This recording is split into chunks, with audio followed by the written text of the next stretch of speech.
Hello,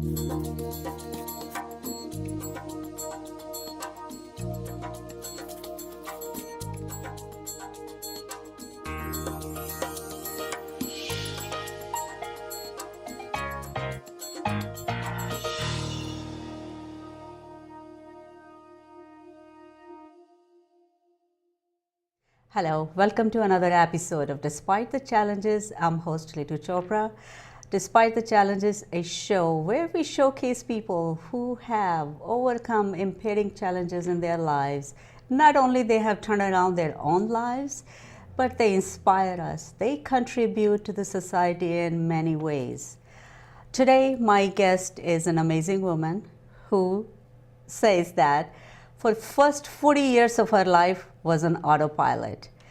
And what turning points came in her life? She turned it around, and she's not only a vibrant, healthy woman, but she is doing a lot in the community. And let's hear from Sangita Patel. Sangita, welcome to Despite the Challenges. Thank you so much. Thank you, Ritu, for having me on your show today. It's a delight. And yes, I mean, you know, we share our stories every day. We have different stories in our lives. Absolutely. And in my childhood also, there was a story. And then along my teenage, in my 20s, there was another story. And each story had its own turning point. And I want to hear them all. All right. Oh, wow. Okay. Okay. So, well, I would talk about the major one that happened, which was during my early 20s. Okay. It was when I went back to India from here with my 2-year-old son and my husband. I got into a car accident. And that was on our way with my brother. He was driving. He was about 7 years younger than I was at that time. And he was driving, and an 18-year-old wheeler truck came and hit our car. And our so car, sorry. thank you. Our car kind of spun and chopped the roof off and went underneath. And you know, before I knew it, I was in the hospital. How many people were in the It was myself. I was in the back seat, and my brother was in the front. He was driving, and my dad's employee, he was in the passenger seat in the front side. And they both were thrown out of the car, and I was stuck because my legs were broken and my legs were stuck under the seat. So I was sorry. there. Thank you. And that's when, I stayed in the hospital for about 9 months because the doctors were trying to assemble my legs, and I was from head to toe full of cast, and bandages. And the doctors did not tell me about my brother for almost 3 months or so because I had a head injury. And they thought that I would go into coma or worse, pass away. So to avoid any other emotional trauma, to avoid any stress on the injury itself already. Okay. Yes. And then I was there for 9 months, and as I started to get up, I was able to get up, and they took my casts out. Then I learned how to walk like a baby. One step at a time. People would hold me, the nurses would hold me. And then I came back to USA. And I was for almost 17 years struggling with pain, emotional pain, physical pain. Understood. And a lot of anger, a lot of depression, and frustration. And it just compiles. Understood. Yeah. And I was on that autopilot, like you wake up, you go through the pain, you take the pills, antibiotics to make you feel better, go for a surgery because one of the screw has to come out or the other one has to put in. So this went for almost 17 years. I want to ask you, I know in your book, I read it. And I must say that the stories are touching and inspiring each time anyone goes through such a traumatic life experiences. You mentioned that a maid or a caregiver held up the doctors for not emulating my legs. Yes. Yes. Tell me a little bit about it. What was happening? that I'm sure that you were unconscious, but you were told. Yes. So what happened was, this happened in like around the small village area. On the it was a highway, but they took me to the nearest civil hospital, like a small hospital, and I was covered with blood and glasses and all that. Small glasses were everywhere. My bones, my leg was broken up because my tibia and fibula came out of my. They had to take So they had you to take out of the under they the had car to collect seats. the pieces of my bones. My And goodness. then when I was shifted to the hospital, I was obviously unconscious. And at that time, I was wearing a sari, so everything was kind of wrapped around my body. And my caretaker was there because my father was making funeral arrangements for my brother and the employee. His name was John. And So sad. so he was like torn apart, my father and my mother, as Sure. you can believe. My son, Sure. 2 years old, So you were brother and sister, and only brother and one is sister. involved in a Yes. accident, Yes. is already critical condition, other one is Yes. left. Yes. So I can only imagine what your parents would the be going pain, through. Yeah. And so the doctors, just by looking at the mess in the state that I was in, they said that they wanted to chop my legs off, emulate my legs. At that time, the caretaker who was with me, she said that no, you're not doing anything, you're not touching her unless my father comes and gives permission to do so. Okay. And thank God for her that my legs were saved. And then when my dad came and saw me in that state, he immediately moved me into a bigger hospital in the city. And that's where I was given like 10 pints of blood. And then they started surgeries. They call like the doctors, Experts who or- knew experts. Yeah. Okay. And that's where the second phase started. Yes. Would you like to go back other turning points prior to that, or is it something that you, not yet? Is it? No, I mean, you mean talk about the accident or how I found my healing things? I'm going back to your book and your journey, and you said when you were growing up in your childhood years, Oh, and yes. you talk my about childhood years. so. I want to see how all these That events have kind of shaped your me. life. Yes, sure. I would love to share. When I was child, at about age of 7 or 8, my dad, he had gas station, and the schools, it was like a village area, so the schools weren't that good. So for better education, my father moved me to the city, Ahmedabad, with my aunt. And To live she with your- had to live with her because it was a city and they had nice schools and all that. So just for our better education. And at that point, I thought that I felt that I was not wanted. Okay. Because like, okay, Yes. so you don't want me and you're shifting me away, because they don't explain, right? In Yes. the beginning time, And sometime, or as a child, our ability to comprehend that is not as much. Yes. So At that age, you thought, Yeah, I thought that, they don't love me or whatever, and then I was just shifted there. And then as I was growing up over there, and, my throat, like I was not able to self-express myself in the way I wanted to. okay, So everything kind of got congested. understood? Yes. Yes, so you're holding up your emotions, Yes, and then not the being belief able to. systems and the rules and regulations, even in school, in the family members, everything. Yes. Okay, you should do this, you should not do this, you talk this way, you don't. So everything kind of was very strictly the rules, Applied. Yes, and that's how my autopilot journey began. Okay. That okay, I have to please these people. I have to, I have to do this. I shouldn't do this. I should not do, could do this but cannot. So like that. So the little girl is lost. The little girl lost at that point. Okay. She was in the darkness, So- and all this time I did not know. But when I grew up, like now, when I look back, I said, "Oh my God, that's what happened. That's what created." And that's how I was not able to express myself. Isn't that amazing? You know, and I have heard a lot of stories, and I go back into my own childhood, and you know, some similar situations where parents mean well, Yes. but our interpretation is completely opposite of the intention Yes. what our grown-ups have for Yes. us. So, and years back, you look at it, you just laugh about it. Exactly. Right? Yeah. So how did all that and your accident contributed to become the person you are, or you were, even in your autopilot years? You know, you kept living that Yes. anger and anguish and resentment and all this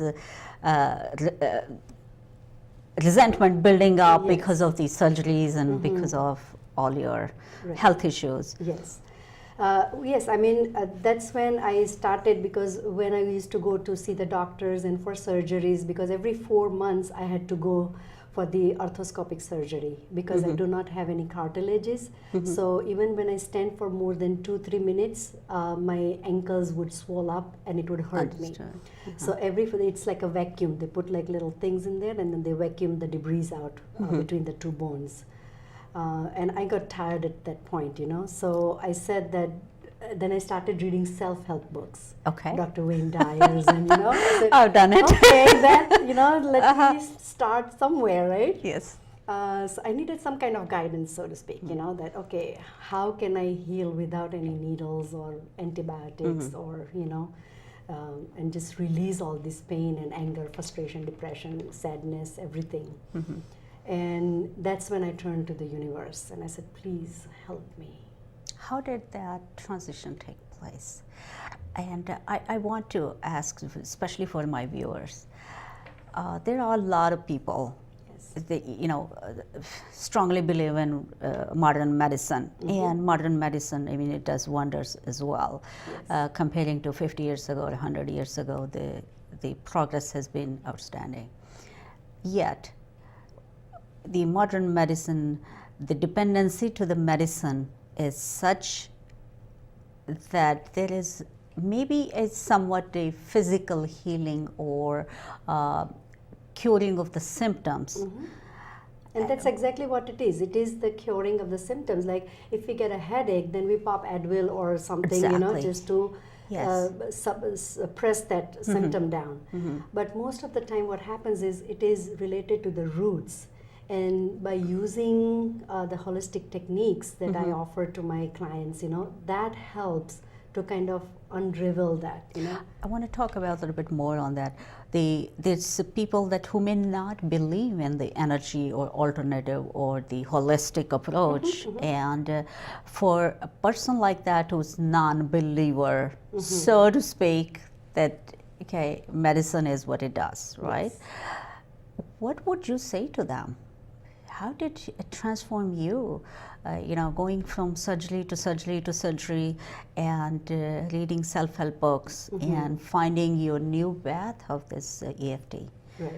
Tell Well, me. what I have to say with that is, from my own experience, is like I said before, you know, I was going through all that, and then at point, I said, okay, there has to be something, you know. So for those who don't believe it, it's like, okay, at a point, some point comes in their life.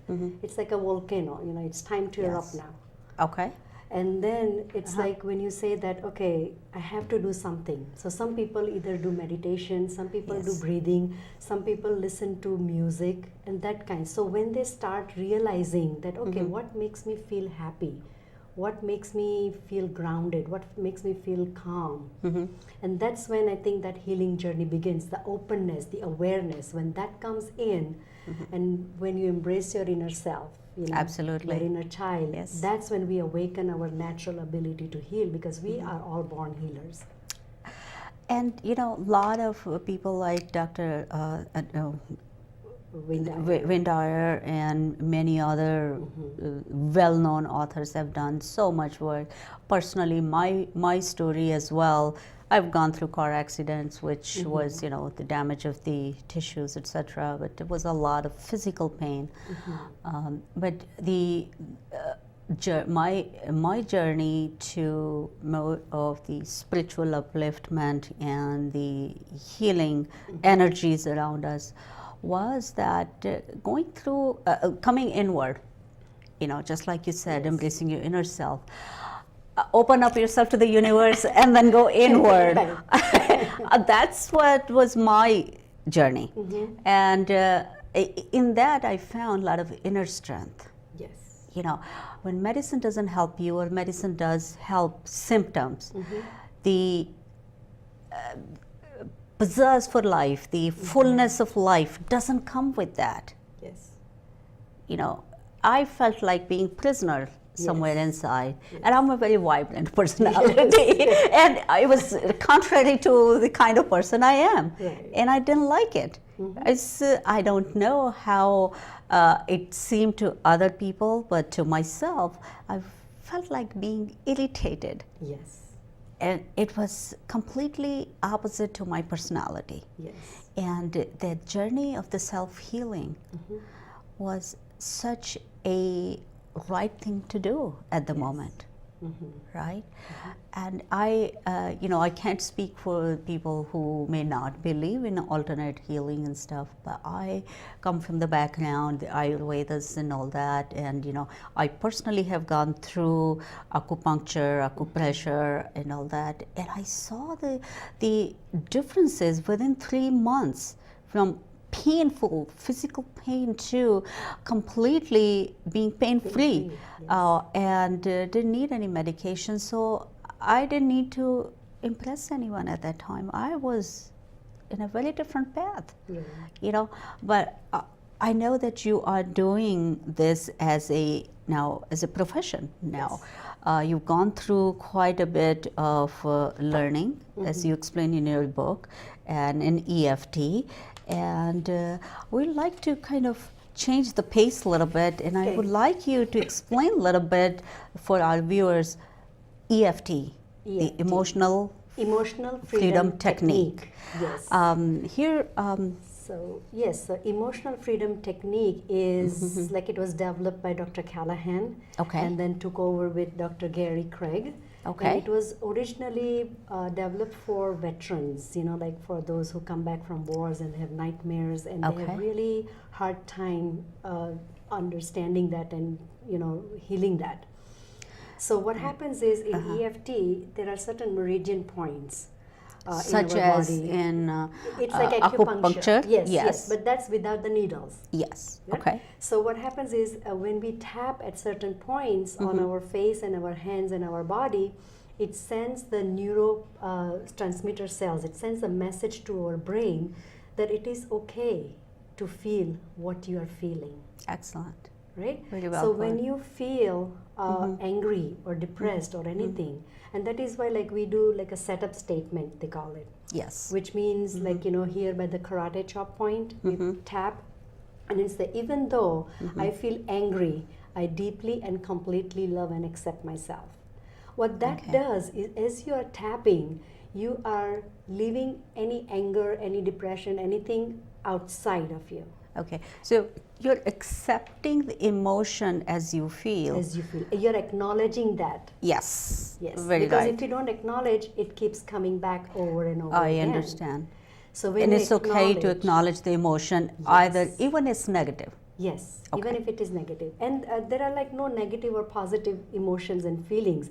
They are just, they are as they are.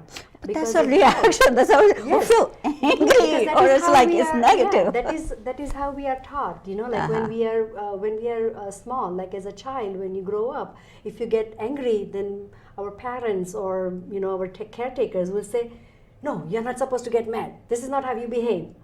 So what happens is it kind of shuts us down, and we feel, and then we get that thing that whenever anger comes out, you're not supposed to. So let me ask you, for someone who may not be at the same level that you can express that emotion of anger as positively, how can we tell them it's okay?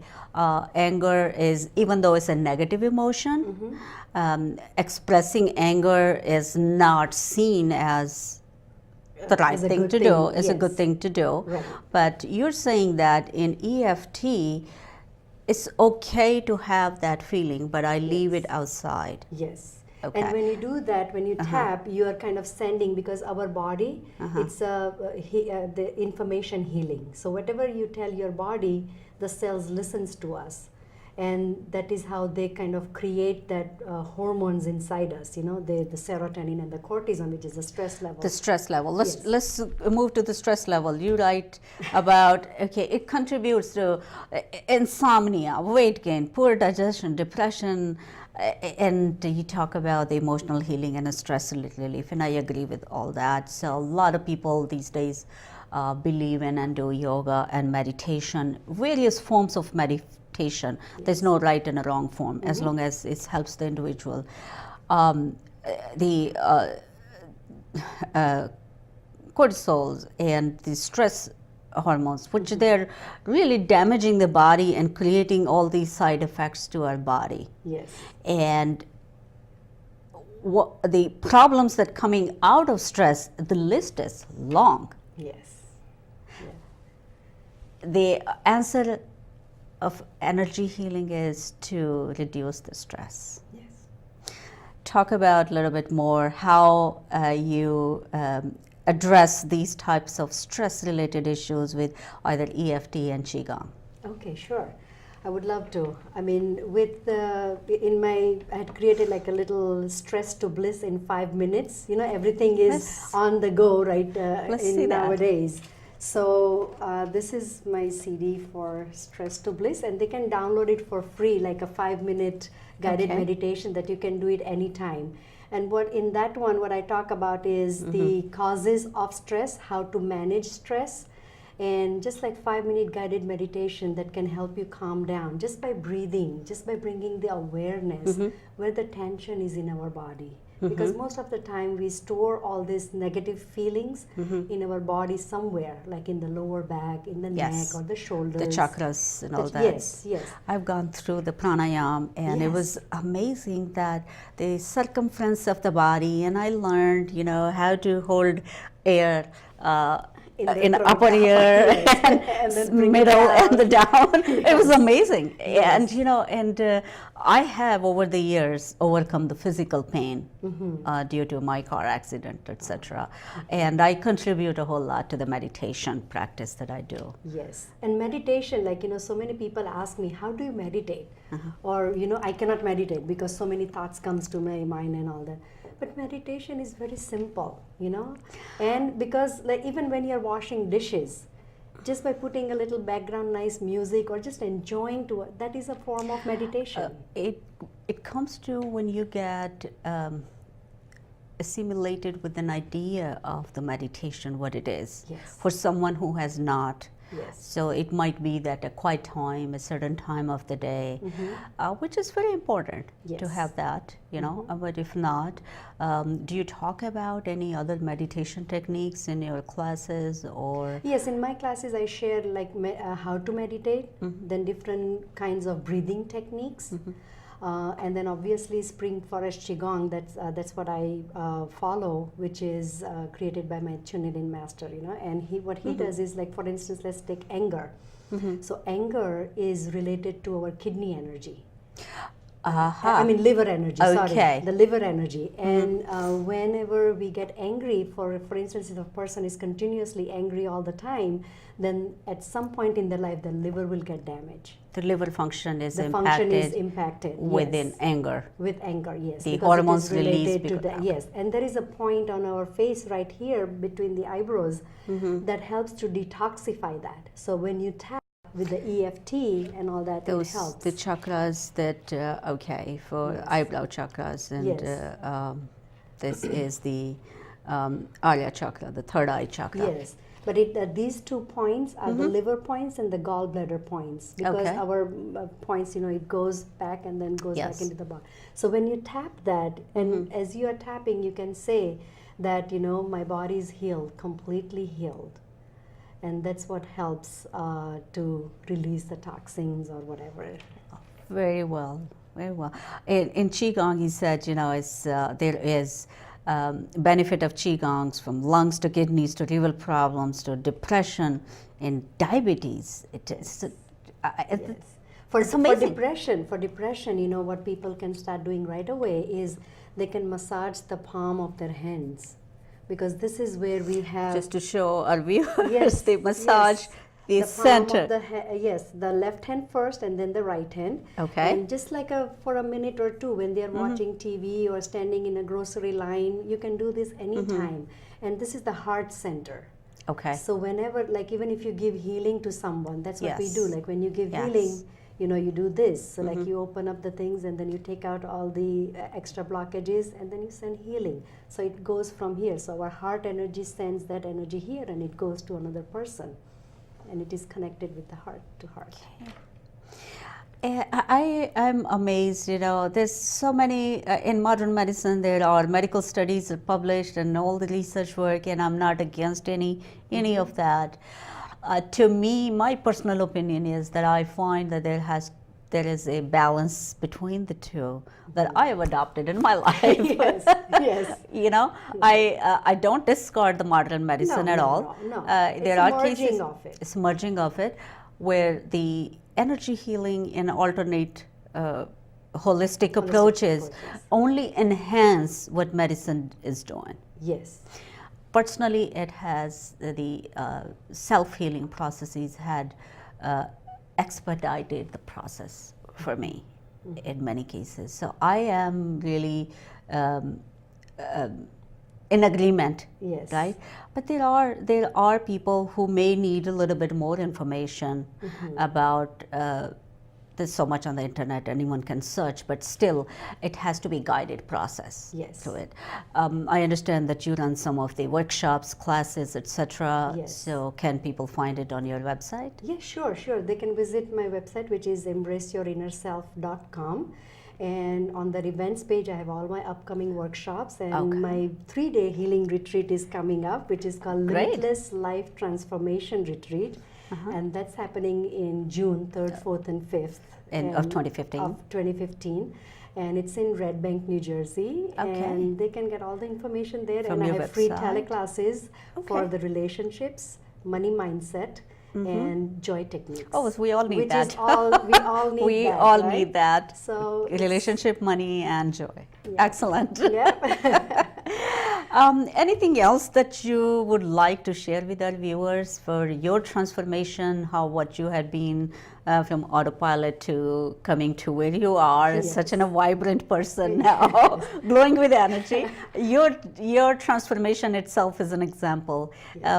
What would you like to share with our viewers, if you may have an advice for them? Sure. The one thing I would share is just place your hand on the heart and say, I love you. I forgive myself.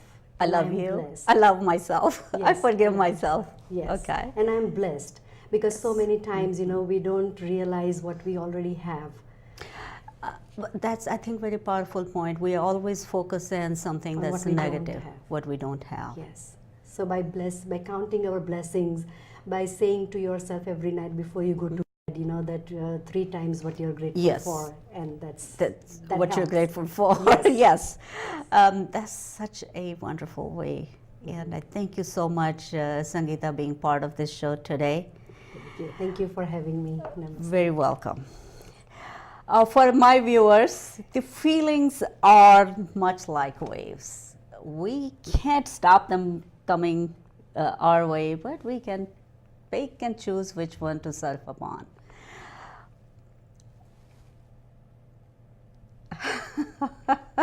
I have to stop here and then close it again. Feelings are much like waves. We can't stop them coming our way, but we can choose which one to surf upon. I hope you enjoyed today's episode. Thank you for watching.